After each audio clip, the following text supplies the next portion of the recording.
मार और सबके द्वारा ठुकराई गई कुत्ते को मैंने अनमोल खजाने की तरह ऊंची कीमत देकर खरीद लिया। राह चलते लोग मेरी सेहत देखकर मुझ पर हंसते थे, लेकिन यही साधारण सा कुत्ता बाद में नरक का दानव कुत्ता बनकर विकसित हुआ, क्योंकि पूरी दुनिया में राक्षसी जीवों का आक्रमण हो चुका था और मैंने डेमन आई सिस्टम जागृत कर लिया था, जिससे मैं किसी भी जीव की छिपी हुई प्रतिभा देख सकता था। इस क्षमता के सहारे मैंने बेकार समझे जाने वाले छोटे छोटे जीवों को इकट्ठा करना शुरू कर दिया। लोगों के लिए खिलौना बनने वाला एक छोटा सा सांप मेरे हाथों में आकर मेडुसा बन गया। गुफा में रहने वाली एक छोटी छिपकली 7 महीनों बाद आग उगलने वाला गॉडजिला बन गई, और यहाँ तक कि एक साधारण सा चूजा भी फीनिक्स में विकसित हो गया। इस दुनिया में पुनर्जन्म लेकर कुछ समय तक यादों के मेल के बाद मैंने इस दुनिया की स्थिति समझ ली। तभी जब मैं अपनी शुरुआत के बारे में सोच ही रहा था, अचानक मोबाइल की घंटी बज उठी। शाओयू, इस वीकेंड छुट्टी है, घर आ जाओ, दीदी तुम्हारे लिए अच्छा खाना बनाएगी। मैंने थोड़ा असहाय होकर जवाब दिया, दीदी इस हफ्ते नहीं आ पाऊंगा, मुझे 3 दिन बाद होने वाली राष्ट्रीय परीक्षा की तैयारी करनी है। जब मैं परीक्षा पास कर लूंगा तब घर आकर आपके साथ जश्न मनाऊंगा। अभी कुछ काम है, फोन रखता हूँ। ये बदमाश लड़का मेरी कॉल काटने की हिम्मत कर रहा है। शाओ रुओशुए ने फोन रखकर गंभीरता से आह भरी, मूर्ख लड़के, जब ड्रैगन माँ द्वारा लगाए गए ड्रैगन लिपि के सील मौजूद हैं, तो तुम कैसे एक यूशो मास्टर बन सकते हो? एक दिन की क्लास खत्म होने के बाद मैं स्कूल से निकलकर एक यूशो दुकान पर पहुंचा। कीमतें देखकर मेरी आंखें चौड़ी हो गईं। सबसे सस्ता भी 10,000 से ज्यादा गोल्ड कॉइन का था। गरीब परिवार से होने के कारण मैं कुछ भी खरीद नहीं सकता था। मैंने आह भरी और जाने ही वाला था कि तभी दुकान मालिक ने एक कुत्ते जैसे यूशो को बाहर फेंक दिया और गुस्से में बोला, ये बेकार खून वाला यूशो रोज मुझसे ज्यादा खाता है, इसकी कोई कीमत नहीं, जाओ और खुद मर जाओ। मैंने अपनी डेमन आई से उस यूशो को देखा और पाया कि उसमें छिपा हुआ खून है। मैंने मालिक से पूछा, मालिक क्या आप इस यूशो को नहीं चाहते? हाँ, इतना घटिया खून वाला गेल विंड डॉग कौन खरीदेगा? मालिक ने ठंडे स्वर में कहा और अंदर चला गया। मैं मुस्कुराया, ये मौका आ गया था।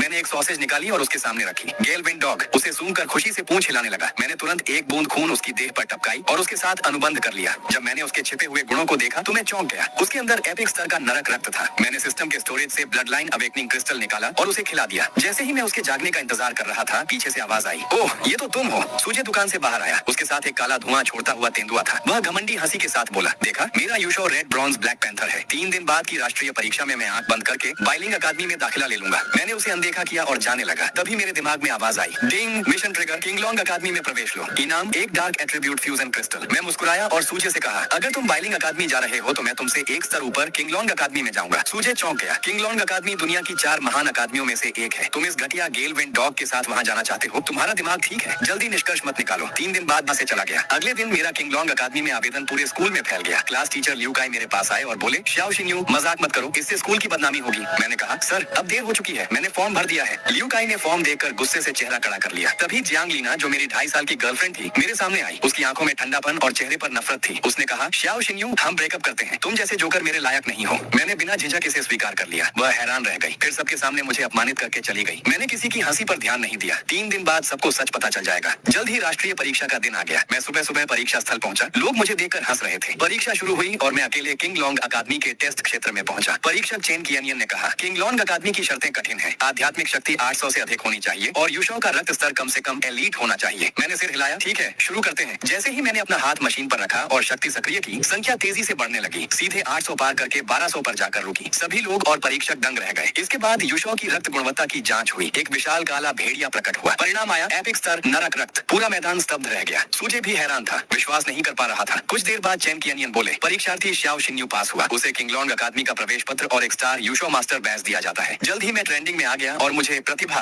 कहा जाने लगा। स्नातक परिवार के प्रतिभाशाली यशवांगनिंग के समान चेन चिनियान मेरे पास आए और मेरे कंधे पर हाथ रखकर बोले, शाओ छात्र, मैं किंगलोंग अकादमी में तुम्हारा इंतजार करूंगा। चेन चिनियान के जाने के बाद मैं तेजी से घर की ओर दौड़ा, इस खुशखबरी को अपनी बहन को बताने के लिए। रास्ते में मैं अपने नरक तूफानी भेड़िए को देखकर बहुत संतुष्ट था। इसी रक्त जागरण क्रिस्टल की वजह से उसके शरीर की छिपी हुई रक्त रेखा सक्रिय हुई थी। तभी सिस्टम की आवाज भी गूंज उठी, बधाई हो, सिस्टम मिशन पूरा हुआ, सफलतापूर्वक किंगलोंग अकादमी में प्रवेश मिला। इनाम एक डार्क एट्रीब्यूट फ्यूजन क्रिस्टल। मैंने सिस्टम के स्टोरेज को खोला और उस क्रिस्टल को देखा। पता चला कि यह यूशो को डार्क एट्रीब्यूट के साथ फ्यूज करने में मदद कर सकता है। इस समय नरक भेड़िए के पास पहले से ही हवा और आग के 2 गुण थे। मेरे होंठों पर मुस्कान आ गई। ब्लैकविंड, तुम सच में किस्मत वाले हो। जब तक मैं दूसरा यूशो कॉन्ट्रैक्ट नहीं करता, सारी अच्छी चीजें तुम्हें ही मिलेंगी। ब्लैकविंड बहुत खुश हो गया, मेरे चारों ओर घूमने लगा। उसकी पूंछ खुशी से ऊपर उठी हुई थी। चलो ब्लैकविंड, जल्दी घर चलते हैं और दीदी को ये खुशखबरी बताते हैं। जब मैं घर के दरवाजे पर पहुंचा तो मेरे चेहरे की मुस्कान तुरंत जम गई। इस समय पूरा इलाका आग की लपटों में घिरा हुआ था और हवा में खून की तेज गंध फैली हुई थी। एक विशाल जहरीला केकड़ा कॉलोनी में घुस आया था। जब इमारत गिरने ही वाली थी, शाओ रुओशुए लड़खड़ाते हुए बाहर निकली और उनके पीछे वही विशाल जहरीला केकड़ा था। मैंने तुरंत ब्लैकविंड को हमला करने का आदेश दिया। एक ही झटके में केकड़े का कवच फट गया और वह जमीन पर गिर पड़ा। शाओ रुओशुए ने मुड़कर मुझे देखा और हैरान होकर बोली, शाओ तुम यूशो मास्टर बन गए? हाँ, मैंने किंगलोंग अकादमी में प्रवेश पा लिया है। अब मैं आपको अच्छा जीवन दूंगा। तभी सिस्टम की आवाज आई, बधाई हो, आपने एक दैत्य को मार गिराया। इनाम एक फिजिकल एनहांसमेंट पोटियन। यह पोटियन यूशो यूशो की शारीरिक क्षमता को काफी बढ़ा सकता है। जानकारी पढ़ने के बाद मैं केकड़े की लाश के पास गया, हरे रंग का मैजिक कोर बॉक्स उठाया और ब्लैकविंड को दे दिया ताकि वह उसे अवशोषित कर सके। फिर मैं अपनी बहन के पास गया और पूछा, दीदी क्या हुआ, आप इतनी चिंतित क्यों हैं? मैंने किंगलोंग अकादमी में प्रवेश पाया है, क्या आप खुश नहीं हैं? शाओ रुओशुए ने खुद को संभालते हुए मुस्कुराकर कहा, मैं बहुत खुश हूँ, लेकिन मुझे अजीब लगा। वह जबरदस्ती मुस्कुरा रही थी, जैसे उन्हें मेरे यूशो मास्टर बनने से कोई आपत्ति हो। मैंने अपनी शंका छिपाई और नष्ट हुई कॉलोनी की ओर देखकर कहा, अभी हम नया घर नहीं खरीद सकते, कुछ दिन होटल में रह लेते हैं। मैं अपनी बहन को लेकर होटल गया। थका हुआ मैं बिस्तर पर गिर पड़ा और कहा, एक हफ्ते बाद स्कूल शुरू होगा, तब तक यहीं रहेंगे। यह कहकर मैं सो गया। रात के बीच में जब मैं गहरी नींद में था, एक परछाई मेरी ओर आई। वह शाओ रुओशुए थी। उन्होंने धीरे से कंबल हटाया और मेरी शर्ट खोलकर मेरी पीठ पर बने सील को देखा। ड्रैगन गेट का निषिद्ध मंत्र अभी भी है। सील बिल्कुल भी ढीली नहीं हुई। फिर भी शाओ यूशो से कॉन्ट्रैक्ट कैसे कर पा रहा है? वह और भी उलझ गई। फिर बाहर जाकर किसी को फोन किया और स्थिति बताई। दूसरी तरफ से कुछ देर चुप रहने के बाद जवाब आया, शायद यह भाग्य का खेल है। अब जब यह हो चुका है तो इसमें हस्तक्षेप मत करो। जब वह किंगलोंग अकादमी पहुंचे तब चुपचाप उस पर नजर रखना और याद रखना, उसे ये जिया की महिला से किसी भी हालत में संपर्क न करने देना। शाओ रुओशुए ने सिर हिलाया, फोन रखा और वापस होटल आ गई। जल्द ही स्कूल का पहला दिन आ गया। मैं अपनी बहन के साथ किंगलोंग अकादमी जाने वाली ट्रेन में बैठ गया। एक दिन की यात्रा के बाद हम अकादमी पहुंचे और जल्दी ही दाखिले की प्रक्रिया पूरी कर ली। जब मैं हॉस्टल की चाबी लेने जा रहा था तभी चेन सर मिले। शाओ छात्र, फिर मिलना हुआ। संयोग देखो, तुम्हें मेरी ही कक्षा में रखा गया है। कुछ बातचीत के बाद उन्होंने मुझे 2 चाबियां दी। मैंने हैरानी से पूछा, सर ये 2 चाबियां? उन्होंने बताया, हमारे अकादमी के सामने एक फैमिली अपार्टमेंट है जहाँ बाहर से आए छात्रों के परिवार मुफ्त में रह सकते हैं। मैं बहुत खुश हुआ। तो अब दीदी को किराया नहीं देना पड़ेगा। पहले अपने परिवार को सेट कर लो और याद रखना, दोपहर 3 बजे मैदान में नए छात्रों का समारोह है, चेन सर ने कहा। मैंने सिर हिलाया और बाहर निकल गया। बहन को अपार्टमेंट में बसाने के बाद मैं ब्लैकविंड के लिए दवा खरीदने निकल पड़ा। मैं एक यूशो दुकान में पहुंचा। दुकान की मालिक एक खूबसूरत लड़की थी जिसे सब लुओ सान्यांग कहते थे। क्या चाहिए छोटे हैंडसम? उसने मुस्कुराते हुए पूछा और मुझे परखा। उसे समझ आ गया कि मैं नया छात्र हूँ तो बोली, हमारी दुकान में नए छात्रों को छूट मिलती है। मैंने दुकान में खोजबीन की और एक फायर एट्रीब्यूट पोटियन ढूंढा। कीमत देखकर मैं दंग रह गया। 10,000, इतना महंगा? लुओ सान्यांग ने पूछा, लगता है तुम्हारे पास पैसे नहीं है। मैंने सिर हिलाया और जाने लगा। तभी एक खूबसूरत लड़की दुकान में आई। उसके साथ एक विशाल लोमड़ी यूशो थी। मैंने तुरंत अपनी डेमन आई से उसे देखा। 3 पूंछ वाली बिजली लोमड़ी, एपिक स्तर, 2 तत्वों वाली, भविष्य में रेड लोटस लाइटनिंग टाइगर में विकसित हो सकती है। दोस्तों, आप मेरे दूसरे चैनल अक्वा एक्सपीएल की वीडियो जरूर देखें, लिंक कमेंट बॉक्स में है।